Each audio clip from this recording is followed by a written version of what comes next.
ছাত্র জনতার গণ আন্দোলনে আওয়ামী লীগ সরকারের পতনের পর থেকে দলটির বিভিন্ন সারির নেতাকর্মী আত্মগোপনে চলে যান, নতুবা দেশ ছেড়ে পালান।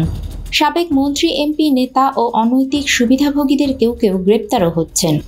কিন্তু আওয়ামী লীগ সরকারের অন্যতম ক্রীড়ানক ওবায়দুল কাদের, তৎকালীন স্বরাষ্ট্রমন্ত্রী আসাদুজ্জামান খান কামাল, পররাষ্ট্রমন্ত্রী হাসান মাহমুদ, তৎকালীন আইজিপি চৌধুরী আবদুল্লাহ আল মামুন সহ সাবেক ৩ আইজিপি, বহুল আলোচিত পুলিশ কর্মকর্তা হারুনুর রশিদ, বিপ্লব কুমার সহ হাই প্রোফাইল ব্যক্তিরা এখন কোথায়, এই প্রশ্ন ঘুরপাক খাচ্ছে সবার মনে।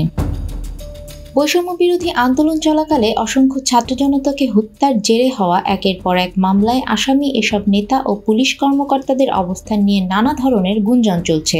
তারা কোথায় আত্মগোপন করেছেন, দেশে আছেন নাকি বিদেশে পালিয়ে গেছেন? এসব প্রশ্নের উত্তর পেতে চান বৈষম্য বিরোধী ছাত্র আন্দোলনে হতাহতদের পরিবার সহ দেশের অধিকাংশ মানুষ। সংশ্লিষ্ট সূত্রগুলো বলছে, গত ৫ আগস্ট শেখ হাসিনার সরকার পতনের পরপরই প্রাণ রক্ষার্থে ঢাকা সহ বিভিন্ন সেনানিবাসে আশ্রয় নেন রাজনৈতিক নেতা ও পুলিশের কর্মকর্তা সহ আওয়ামী লীগ সরকারের সুবিধাভোগী বিপুল সংখ্যক ব্যক্তি। সেদিন দুপুরে ঢাকার মিন্টো রোডের মন্ত্রীপাড়ার সরকারি বাসভবন থেকেও বেশ কয়েকজন মন্ত্রী প্রতিমন্ত্রী আত্মগোপনে চলে যান। পুলিশের একটি সূত্র জানায়, ঘটনার দিন দুপুর থেকেই পুলিশের ঊর্ধ্বতন কর্মকর্তারা আতঙ্কগ্রস্ত হয়ে পড়েন। ডিএমপি সহ ঢাকায় কর্মরত পুলিশের বিভিন্ন সংস্থার ঊর্ধ্বতন কর্মকর্তারা বঙ্গবাজার এলাকায় পুলিশ সদর দপ্তরে আশ্রয় নেন।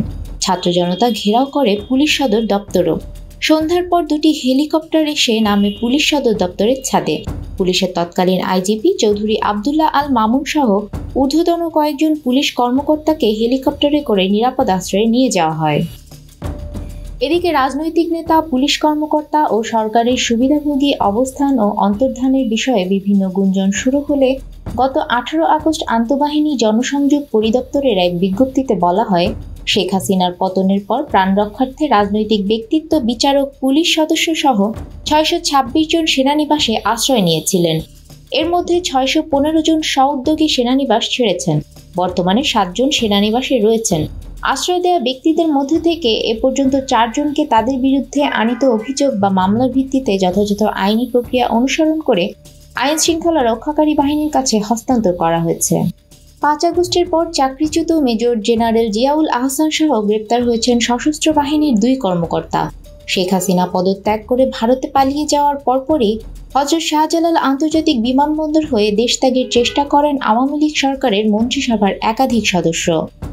গত 6 আগস্ট সাবেক তথ্য প্রযুক্তি প্রতিমন্ত্রী জুনায়েদ আহমেদ পলককে বিমানবন্দর থেকে আটক করা হয়।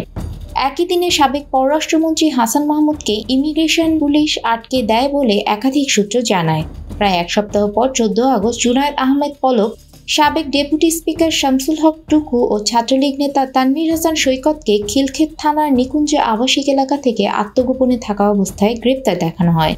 তবে গতকাল সন্ধ্যা পর্যন্ত হাসান মাহমুদ সম্পর্কে কিছু জানায়নি আইন শৃঙ্খলা বাহিনী। ওবায়দুল কাদের ও সাবেক স্বরাষ্ট্রমন্ত্রী আসাদুজ্জামান খান কামালের অবস্থান নিয়েও নানা কথাবার্তা শোনা যাচ্ছে। পুলিশের গোয়েন্দা শাখার সাবেক প্রধান হারুনুর রশিদ অবস্থান করছে সন্দেহে বৃহস্পতিবার দিবাগত রাতে রাজধানীর উত্তরা সেক্টর 10-এর 12 নম্বর রোডের একটি বাড়ি ঘেরাও করে স্থানীয়রা। তবে সেনাবাহিনী ও পুলিশের সদস্যরা ভবনে তল্লাশি চালিয়ে হারুনকে পাননি।